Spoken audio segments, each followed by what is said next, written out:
RCR-TV presenta La Voz del Pueblo Empresario, con la conducción de Fernando Calmel del Solar.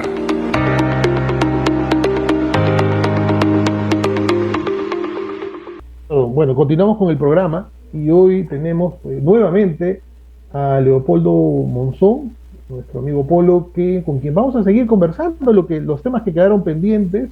Básicamente hoy día enfocado en el tema de la minería ilegal, informal. Habría que ver cómo la llamamos, y como comentaba Fernando, a la reciente visita de mineros, ¿no?, esta semana aquí a la capital, pidiendo una ampliación para el plazo de la formalidad, ¿no? Y yo creo que es un problema relevante porque el tema de la informalidad en el caso minero no solamente implica un tema de cumplimiento de requisitos para llegar a este estatus, sino también lo que significa para el medio ambiente el hecho de que hay alguna minería, no toda, ¿no?, alguna minería que podría estar haciendo daño al medio ambiente. Buenas tardes, Polo, gracias por estar en el programa. ¿Qué nos puedes comentar al respecto? Buenas tardes. Sí, primero hacer un deslinde.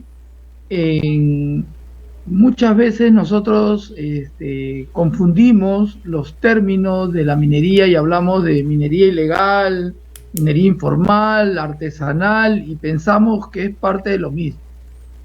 Y realmente no es lo mismo, hay una diferencia.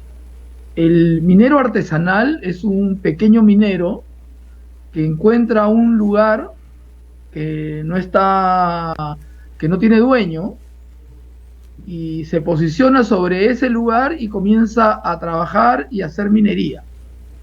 Entonces es informal también, porque no está cumpliendo con todos los procedimientos. Pero también existe el minero ilegal, que trabaja en un terreno que le pertenece a un tercero, que está concesionado a un tercero, o que el terreno tiene dueño del área superficial. Entonces esa persona es ilegal porque es como si alguien entrara a tu casa y se pusiera a vivir ahí. Esto es más grave aún porque extraen un recurso mineral que tiene un valor de alguien que de alguna manera tiene la concesión. Entonces esto sucede en muchos lugares en el Perú y tiene otra connotación y tiene que ser manejado de otra manera. Entonces es muy importante darnos cuenta si es artesanal, si es informal o si es ilegal. ¿No?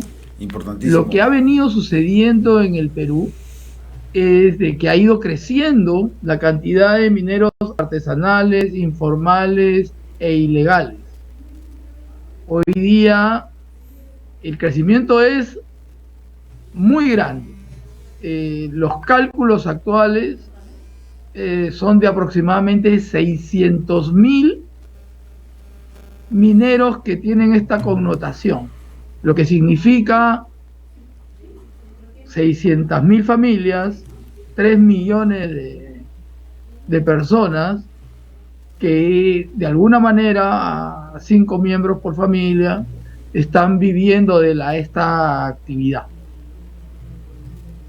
En términos de dinero, producen aproximadamente 25.000 kilos de oro al año, casi el 25% de toda la producción del Perú.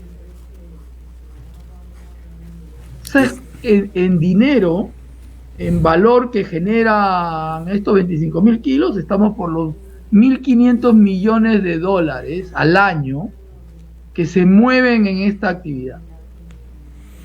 Mucho más que el narcotráfico, mucho más, y después vamos a comentar las relaciones que tienen como tal.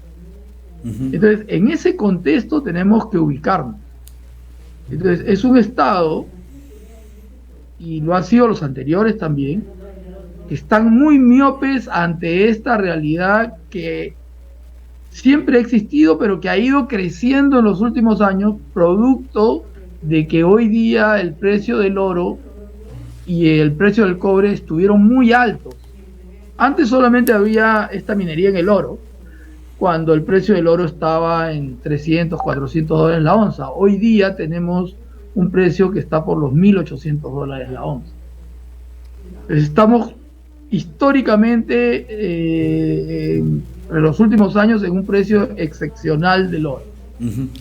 Entonces lo que significa es de que puedes trabajar lo que nosotros llamamos minerales con menor ley.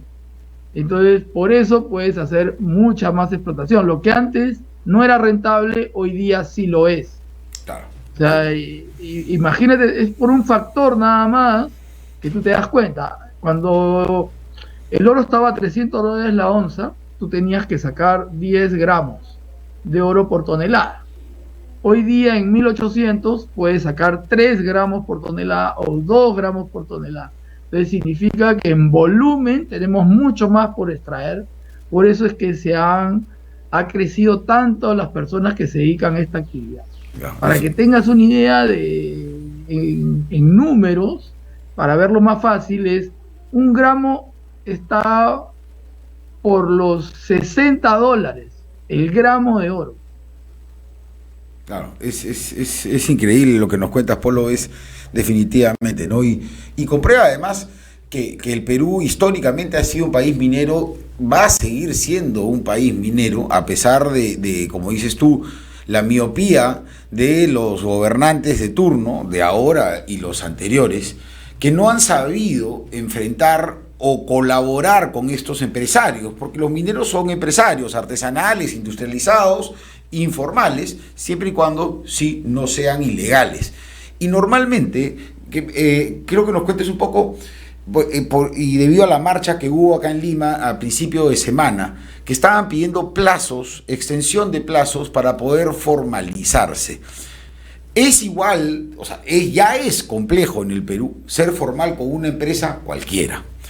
Con abrir una bodega, con sacar un carrito sanguchero, con empezar una oficina administrativa. Ya es súper complejo y complicadísimo. Y para variar, normalmente las leyes están hechas para la gran empresa o contra la gran empresa. Cuéntanos en la minería, ¿qué es lo que se le pide a estos mineros? Porque es dices tú, la cantidad de personas, 600.000 mineros, es una cantidad impresionante de familias, además de toda la cadena productiva que arrastran, que si fuese algo formal, sería algo que genere desarrollo en todas esas zonas donde ahora vemos conflictos sociales principalmente. Cuéntanos, ¿qué tan complejo les pone el Estado a ustedes, los mineros, el hecho de poder ser o intentar ser formales? Sí, un último punto y paso a contestar esta pregunta de la complejidad de las leyes. La minería informal y legal, la que hago mención, artesanal, ahora está en 21 de los 25 departamentos del país actuando. Se está prácticamente ya actuando en todo el país. ¿Ah? Antes, cuando hablábamos de la minería, pensábamos que era la sierra, la costa de Arequipa y Madre de Dios. Bueno, hoy día les cuento que estamos en el CENEPA, que están trabajando en Amazonas, que están trabajando en Ucayali, etcétera, están regados por todo el país, están en Arequipa. Además se ha sumado que el precio del oro tuvo una subida, el precio del cobre tuvo una subida importante en el último año, ha tenido un bajón en los últimos meses, pero todavía es un precio muy atractivo, entonces se le ha sumado la minería informal y legal de cobre. Ahora, ya entrando a la pregunta de lleno que me hacían. ¿Qué sucede con...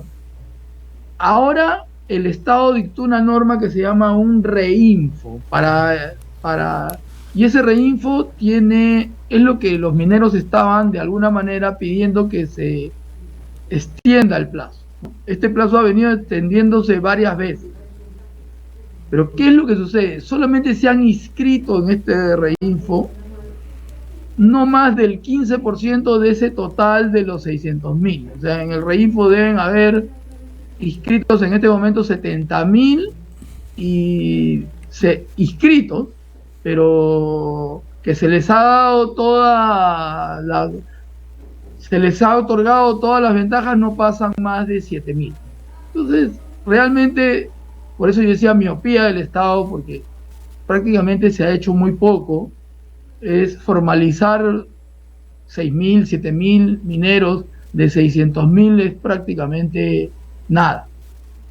Y eso porque el Estado tiene una forma de mirar las cosas que no va acorde a la realidad.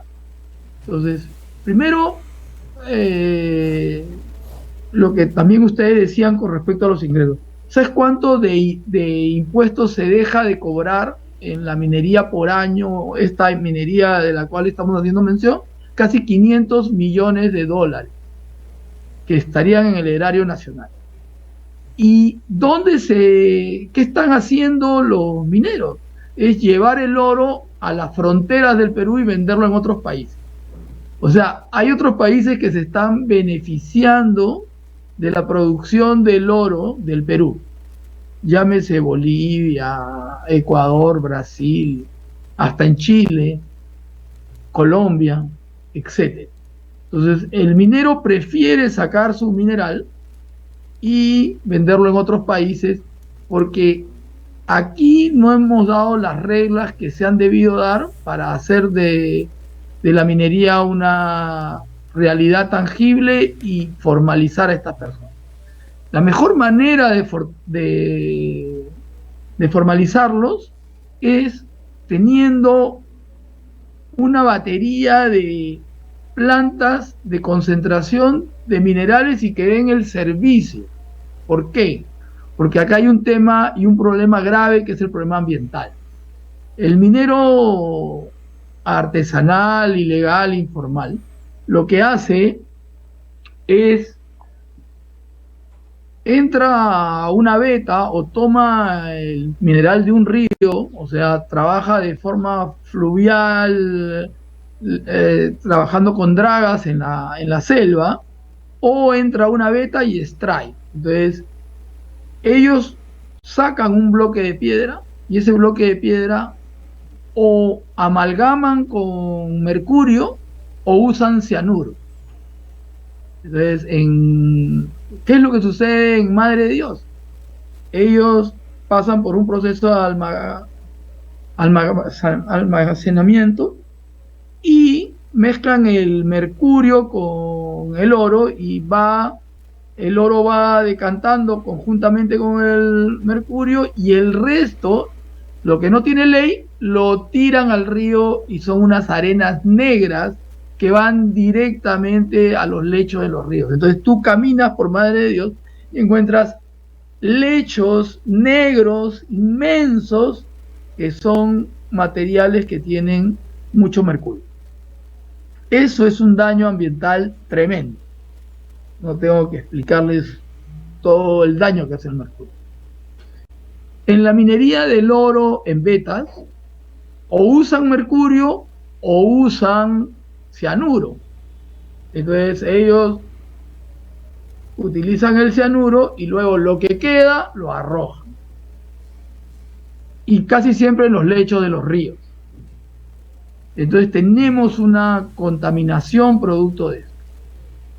La solución es de que hayan plantas formales que lo hacen, que adquieran el metal y que tengan un proceso y que tengan una cancha de relaves con toda la normativa legal y que se deposite ahí los contenidos de oro básicamente con cianuro, ¿no?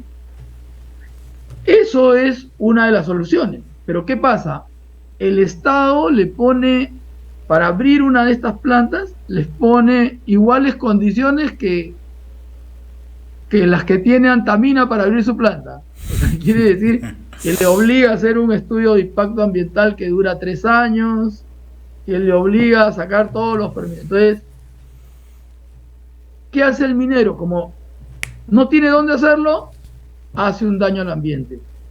Si esto estuviera regulado de otra manera y habría una facilidad para poner estas plantas alrededor de estos 21 departamentos que producen, que les he hecho mención hace unos minutos, tendríamos una solución ambientalmente sostenible y además el oro que se vendería se quedaría en el Perú. Inmediatamente el minero pasaría a ser formal. ¿Por qué? Porque si no es formal pierde su IGB. O sea, ¿cómo recupera? El minero al final es el que termina pagando el impuesto más caro. ¿Por qué? Porque no puede recuperar el IGB. Claro. Entonces, al pasar por una planta, él podría hacer su deducible entre los gastos que ha tenido para producir versus, entonces le queda un porcentaje por pagar e inmediatamente pasa a ser formal. La obligación que deberían tener estas plantas es hacer un registro de todos los que los venden y obligarlos a ser formales. Y la ventaja de ser formales va a ser que van a ganar más dinero. Entonces, el círculo vicioso se convierte en un círculo virtuoso. Ya, Polo, una pregunta ahí. Estas plantas de beneficio, mini plantas que tú estás hablando, que tienen los mismos requisitos que cualquier otra minera, por supuesto, ha sido una conversación, digamos, un planteamiento que ya viene hace muchos años. Justamente la regulación y la imposibilidad, porque esta autorización de las mini plantas, ¿no?, fueron entregadas a los gobiernos regionales que no pudieron manejar, digamos, desde la Dirección de Energía y Minas Regionales, las autorizaciones. Tanto es así que tengo entendido que hace 4 o 5 años pidieron que esa facultad sea devuelta al gobierno central para que ellos se encarguen de hacer estas autorizaciones. Pero hay una planta en Nazca que recibe de Apurímac y de diferentes regiones, digamos, este tipo de actividad y la procesa. Es la única planta formal que hay para este tipo de, digamos, de no sé qué más procesa ahí, creo que cobre, oro, ¿no? Cuéntanos un poco, porque siempre he tenido curiosidad con la famosa planta de Nazca, que todo el mundo habla, ¿no? Y realmente no sabemos qué es lo que funciona y si le compra a los informales también. Sí, a ver, no solamente hay una planta, yo me atrevería a decir, 100 de plantas. Y de las cuales hay formales, informales que compran, hay hasta plantas informales, pero hay otras, o sea, hay un buen grupo de ellas que se han consolidado, como esta de Nazca que me mencionó, no sé el nombre, pero el nombre te lo diría, no me acuerdo el nombre, pero en Nazca hay más de una, hay 15 plantas en Nazca, ¿ya? Y también hay en Chala, y también hay en Carabelí, en Atico, etcétera, etcétera. Hay a lo largo de todo ese eje, Nazca-Ocoña, una cantidad impresionante de plantas. El problema nace de lo que yo les decía hace un momento. Si tú controlas adecuadamente, pero primero tienes que creer en el empresario. No solamente puedes creer en el empresario grande, tienes que creer en el empresario chico que ustedes representan y muy bien. Entonces, ¿cómo le crees? Tú le crees y le dices, mira, tú vas a poner tu planta, ya. Yo te doy los permisos con una celeridad, la mayor celeridad que te puedo dar. En 3 meses tienes todo tu permiso. Tú fírmame acá tu declaración jurada, que me vas a construir una planta con una relavera que tenga todos los requisitos que dice la ley. Vas a poner el agua, la vas a tratar y me vas a vertir el agua limpia y vas a pasar por un proceso, etc. Tú vas a trabajar con energía limpia, etcétera, etcétera, etcétera, las condiciones. Yo firmo como empresario y digo, yo te voy a cumplir. Me vaya a demorar en mi declaración jurada en construir todo esto 1 año. Perfecto.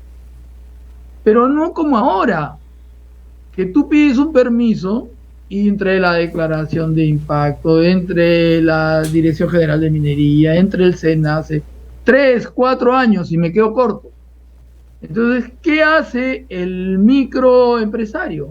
Construyo pues sin pedir permiso a nadie. Entonces, en ese relajo, construyo mi relavera como sea y tiro mi producto. Ya no cuido el medio ambiente. No estoy normado, pero si tú firmas una declaración jurada, te comprometes, es más, puedes hasta poner una fianza que decía yo el otro día.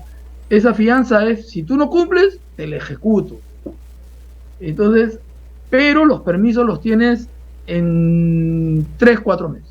Claro, Entonces, definitivamente. tú tienes todos tus permisos, cumplo con toda la ley y tú tienes que registrar. Lo otro es, tú tienes que registrar cada minero que te vende, tú lo registras en una base de datos y a la hora que te vende le dices, hermano, tienes que volverte formal, tienes que comenzar a tributar porque yo necesito que tú seas formal para que todo este círculo funcione. Y además, siendo formal, yo te voy a poder pagar a ti el IGB y vas a poder recuperar tu IGB y vas a sacar tus gastos y vas a ganar dinero. Claro. Entonces yo comienzo a armar esto que les decía hace unos minutos, pero a partir de que el Estado creyó en mí. Entonces, el Estado cree en mí a la hora que pongo la planta, yo creo en el minero también cree en mí porque me está dando su material, y el minero comienza a creer y todos nos comenzamos a creer en uno mismo y todo comienza a formalizarse y todos comienzan a ganar más. Efectivamente. Porque aquí el secreto es que todos obtengan el mejor recurso. Entonces ese minerito ya no va a agarrar su cianuro y lo va a tirar, no. Él sabe que gana más plata llevándolo, que le paguen, entonces él se da cuenta. Ellos no son ignorantes, se van a dar cuenta de esto. Clarísimo, clarísimo, Polo. Mira, en verdad, súper instructivo todo lo que nos has hecho. Se nos ha terminado la hora, el momento del programa. Tenemos que ir a pausa, conversarle unos minutitos, pero queremos agradecerte porque en verdad pones la luz, o sea, pones el dedo donde está la llaga y principalmente lo que pasa en la minería, que además, como dices tú, tiene este daño medioambiental que es peligrosísimo para el futuro del país, pero en todos lados. Hay un gobierno que no confía, no este gobierno, un Estado en general, por muchísimos años, que no confía en el ciudadano peruano, cree que todos somos Pepe el Vivo, nadie quiere hacerse responsable de hacer los cambios sustanciales que tienen que empezar por confiar en las personas, confiar en los peruanos. Los peruanos queremos sacar a nuestras familias adelante, queremos generar riqueza para nosotros, para nuestras comunidades, para el país. Si tenemos un Estado que nos persigue, que nos trata como delincuentes sin siquiera conocer cómo vamos a actuar, desgraciadamente lo único que nos queda, y es la realidad real, es que más del 90% del Perú es informal. Y eso significa que hay un Estado quebrado, unas autoridades que nunca han podido hacer bien las cosas por muchísimos años, y lo que nos queda con personas como tú, y por eso te agradecemos muchísimo haber estado en el programa, es atrevernos a solicitar, a reclamar, a pedir estos cambios. Y si no, aprovechar, como decimos, viene ahorita las elecciones regionales, por lo menos tratar de esta vez elegir un poquito mejor, o que las personas que lleguen puedan impulsar estos cambios. Ha sido Polo Monzón, ha estado con nosotros. Muchísimas gracias, Polo, y esperemos tenerte en otro programa para seguir tratando este tema, porque es un tema, como dices tú, que llega a millones de peruanos y que podría ser realmente, como sabemos, la minería es un motor de desarrollo para todo el Perú. Muchísimas gracias, Polo. Gracias a ustedes. Gracias, Polo. Hemos presentado